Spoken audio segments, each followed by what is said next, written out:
We're here with Sewanee head men's basketball coach Bubba Smith as the Tigers open up their season tomorrow night at 6 o'clock. Bubba, first question for you. With preseason practice now finished and you scrimmaged nationally ranked Emory and you also played old rival Vanderbilt on Tuesday in an exhibition contest, just what are your initial thoughts heading into the season opener? Well, I think whether we're ready or not, we got to play. So I know our guys are excited about tomorrow. I think we're ready to play someone different, which most coaches would say that this time of the year. I think we've seen some good things early this year, and I think having two good tests. I mean, Emory is kind of a really good measuring stick for us because they're an NCAA tournament team, went to the Elite Eight last year, and so we got to again play a team that I think is going to be another NCAA tournament team, which kind of sets the standard for where we want to be to or get to. But I like what we're doing. I mean, our guys are. Their effort's been great. Their attitude's been great so far, and now we're just trying to go from having great effort every day to really fine-tuning details. And I think that's I told our guys yesterday that I said we're playing hard and we're running out there and we're giving great effort, but now we got to start thinking about what we're doing and why we're doing it. And there's a big difference between those two. So our guys, like I said, we'll see tomorrow night where we are. We're playing another team that's going to be very athletic. It's going to be hard to guard one-on-one. And I think if we can guard and keep guys in front of us, then I think we'll make some shots. And I think hopefully we'll get off to a good start tomorrow. We finished 13-13 last year, 6-8 league play, kind of right in the middle of the SAA, right behind Rhodes actually. But we also had a lot of close games, could have went either way. We returned all our starters, a lot of experience on this team, young experience, but a lot of experience. How helpful is that heading into this year? It is. It's helpful to have experience, and I think when you learn tough lessons with losing on the road and losing close games, hopefully we use that to motivate us and make us better. I told our guys last year, I said, we were 500 last year and we got everybody back. I said, now that doesn't mean that we're just going to automatically be a better team. I said, we have to take our experiences from last year. We got to learn from those, and we got to.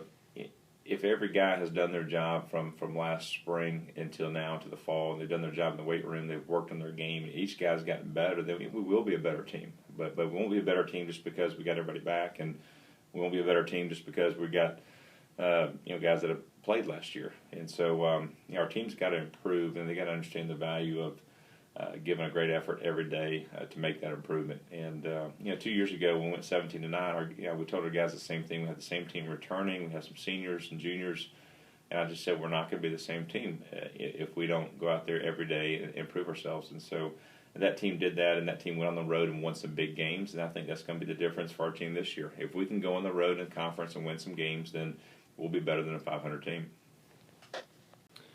Speaking of experience, you have two seniors in Robert Bill and Marcellus Caldwell, guys who've contributed to the program really ever since they've set up foot on campus. What advantage is it to have two guys, senior guys, that will play such a great leadership role in this team? Well, leadership is one of those things that as a coach, I think if you have good leadership, then it solves a lot of issues for you, and you're able to work through, I think, issues because every team has issues every year, and so. We are going to rely on those guys heavily, and both of them are going to have a little bit different roles, which is not a slight on one guy or the other. But Marcellus is a guy who's set the bench for a couple of years and started working his way in, and now really finished the season strong last year, and has become and made himself a really nice player.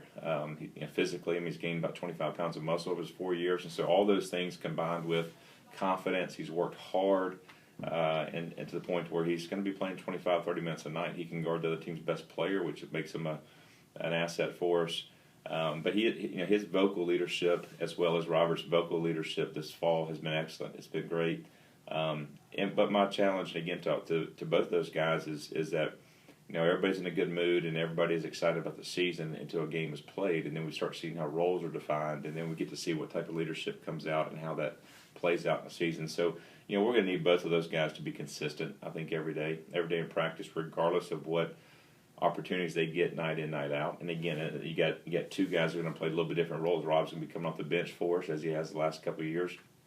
And, he's by nature, he's a vocal guy. He communicates well. He's a very has a lot of energy. He brings a lot of positive energy to our team. So he's got to do that for us all year. And so that's been my challenge to him. And Marcellus is kind of a lead by example guy. I mean, he's communicating well, but he's also given a great effort every day, and he's really developed as a player. So he's going to be on the floor a lot, which gives him, our on-floor leadership is going to be important, and where that comes from. And so I think Marcellus will be that for us, but we need some other guys to step up as well. Speaking of more experience, younger experience this time, switching over, we returned two all-conference players, Jordan Williams and Keyshawn Carter. Both guys that teams are definitely going to have to scout for. They're going to get a lot of defensive looks. Just what kind of year do you expect both of them to have?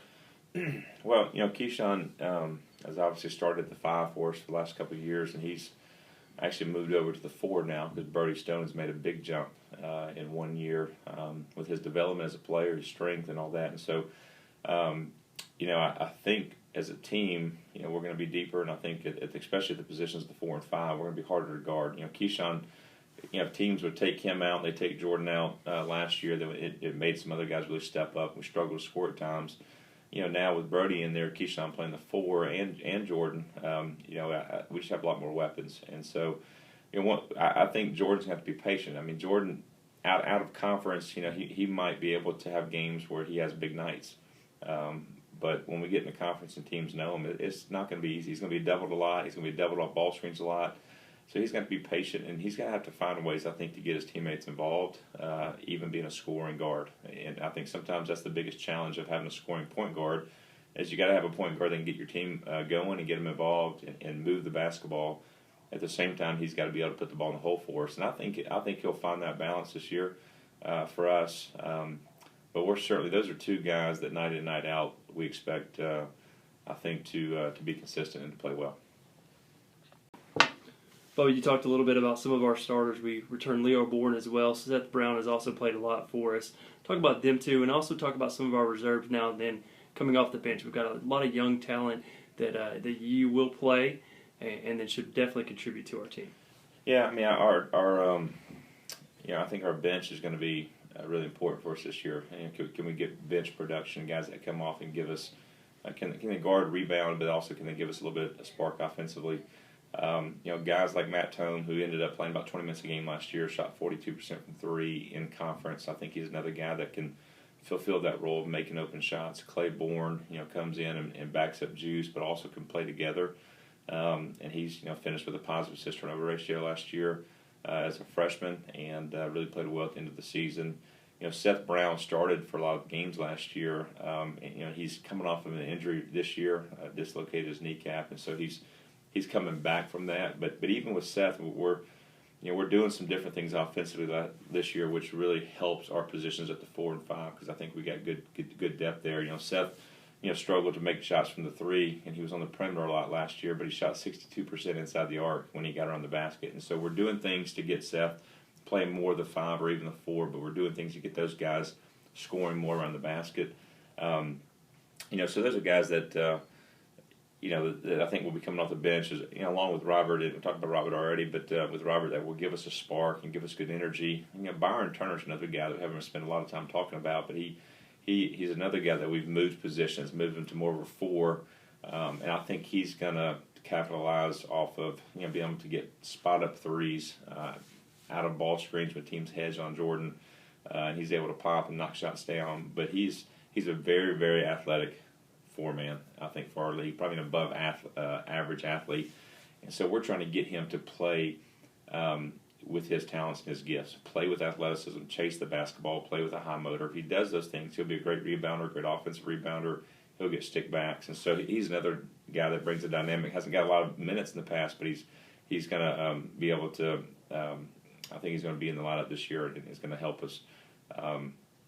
With those guys, we still got, we got another freshman, Jacob McCullough, who had a nice showing the other night at Vanderbilt, came off the bench and gave us a nice spark offensively. And he is probably, again, next to Marcellus, one of our best defenders. And so, we tell guys all the time, if you can guard and if you can rebound and take care of the basketball, you'll get on the floor. And Jacob, so far up to this point in the scrimmage and exhibition, and in practice has guarded, has rebounded, has taken care of the basketball. And so we expect him to be one of the freshmen that gives us a spark off the bench as well. We talked a lot about our offense, and you kind of hit it on it a little bit with Jacob Marcellus on the defensive end. And that's one of the areas I think sometimes is overlooked is how good our defense has played the last couple of years. Last year, we allowed the fewest points per game in the conference, and then on Tuesday we held Vandy to 41% shooting. That includes a 6 for 25 effort from outside at the three-point line. What makes us such a good team, so effective defensively? Mm-hmm. Well, I did feel like last year we took a little bit of dip defensively. And I think some of that was having a lot of youth and new guys out there playing together. I hope that's where we take a big jump this year. And we've been able to, I think we've been able to control tempo a lot, especially offensively. And I think that tempo is affected the defensive side as far as points allowed and how many opportunities the other team is getting offensively. 2 years ago we were a lot better in the half court defending in the half court as far as our defensive field goal percentage. So we looked to make a jump again this year. I think, every team. I think we really work hard, obviously on fundamentals and details, and not only getting guys to play hard, but getting the guys to understand why we're doing what we're doing. Right position on the floor, right footwork, whether it's post defense or whether it's guard closeouts, protecting the middle of the paint, being able to guard one-on-one on the ball. Those are all things that we spend a lot of time working on. But I think, at the end of the day, the more speed, the more athleticism, the more talent we can put on the floor, if guys understand our principles, we're just going to be better nationally, I think, because, we're going to have big, we'll have more size, we'll have more length, we'll be able to defend the basket better with bigger players, we'll be able to defend the wings better with more length. So I think, having a bigger team, more athletic team with better speed on the defensive end should make up for some mistakes if we do have breakdowns. But that's a challenge for our team. Again, I told our team last year, so we got the same team coming back. We were 500. I said, if we make a jump this year, not only will it be our ability to win games on the road, but it's going to be our ability to get stops on the road. And so that's where teams win on the road. In the last 5 minutes, can you guard people, and can you get stops and dig in? And so, that's been a big emphasis for us this fall is focus on defensive principles. But now looking ahead, of course, we open tomorrow night. Another tough schedule overall, though. Our conference you mentioned earlier, it's night in and night out. That's a difficult thing. Non-conference games against Covenant, Maryville, Huntington. Of course, we open with Piedmont. And you go to a holiday trip to Hampton, Sydney. Let's talk a little bit about our schedule, what you expect from it, maybe the non-conference schedule first, and then after January get into the SAA. Well, it's probably the toughest schedule that I've had since I've been here, and I think some of that is that I think when you become more competitive, it's harder to find easier games. But also, I think our team is ready to be challenged and to be able to go on the road and play tough teams. And like I said, we don't have any teams in our schedule that are guaranteed wins. The last few years we have scheduled some guaranteed games and some teams that I felt like even if we didn't play well, we probably could win, and we don't have one of those this year. So I think that puts a lot of pressure on our guys to be ready every night. I think they know that in conference, but even out of conference play, we've got to go to Maryville, to Huntington, to Piedmont, to Covenant.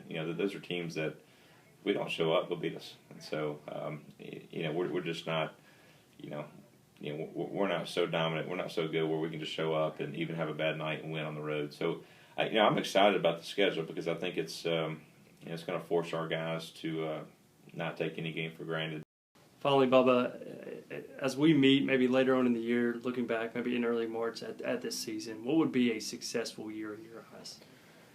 That's a great question. I think most people ask that, they want a hard number. I think obviously our goal going into every year is to win a conference championship and be playing in the postseason. But I think for that to happen, not to sound cliche, but obviously wouldn't probably have the best definition for success, which is kind of peace of mind, self-satisfaction, know that you became the very best that you can become, and so I think our guys just trust in the process, and I think getting our guys to value every day and becoming and giving their best effort every day, I think is a key for us, and not only that, but I think becoming the best team, and I think if we can get our guys to not thinking too far out. Let's just focus on what's in front of us and what we can control. But also, can we become selfless? Can we become a team that really values our teammates' interests before ourselves. I think that's absolutely critical for us to reach our potential, and I think we will if those things happen. And a lot of things have to fall in place for that to come to be. But I think in March, if we can look back, if each guy individually, include myself, and it starts with me, can say, I gave my best effort every day, I think we can put our head on our pillow and rest easy at night. So. Well, thank you, Bubba. As always, for more information on Sewanee Athletics, you can visit SewaneeTigers.com or check out the Tigers on all other social media sites, including Twitter, Facebook, Flickr, and YouTube. The Tigers tip off tomorrow night at 6 o'clock inside Juhan Gymnasium. Come to the football game tomorrow afternoon and then come by the gym afterwards to watch the Tigers open up against Huntington. Thanks, Bubba. Thanks.